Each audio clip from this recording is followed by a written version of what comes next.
sừng khỉ nè mẹ bánh sừng khỉ nè bò bưng mẹ pin nòng ma ỉn cái thác sao ba nó pin nòng nữa nó có tay cho ma ỉn thác nè không phải ma ỉn bò lại ba này sáng này lại múa bà na cho muôn hùm hùm cơn đêm bưng đúng rồi phùng bà nó bà ở trên phùng múa ảo luôn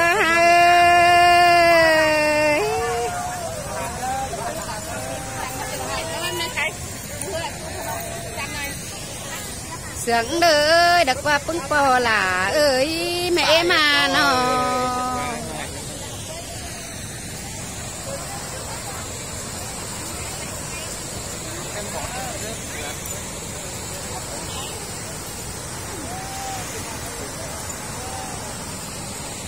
luôn tao con khăn mét nữa con căng mét nữa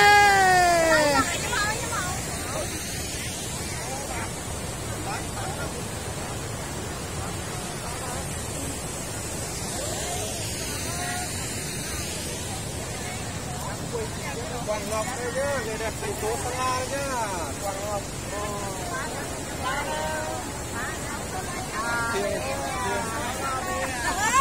sáu Sơn La chờ anh em 6 Sơn La là cần nà máy mơm mà nhìn chân eo bên mệt hay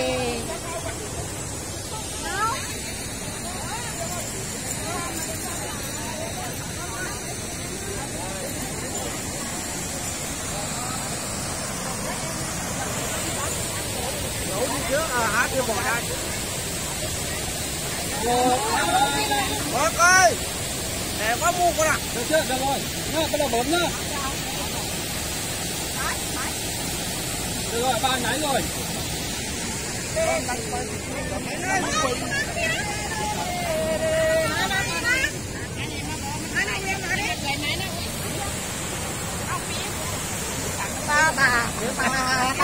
Quyết ơi quay hả mẹ này nè lại đây Facebook nữa bà mòn bà châu nữa đây rồi ơi chú đi xuống mày ở yên ai cầm máy cho con đi đây cầm chào mọi người nhé kết thúc gì đó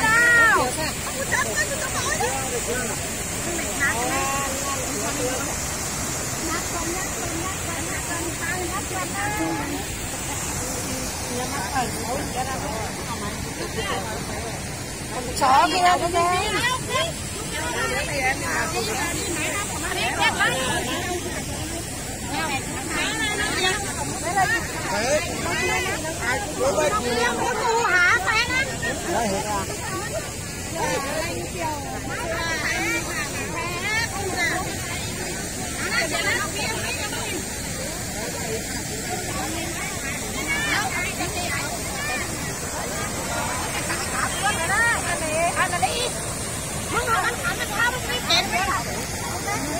เอาmáy vô thôi chú máy vô thôi đâu cái này lại đó chết nào đâu lại đó cái đời này bà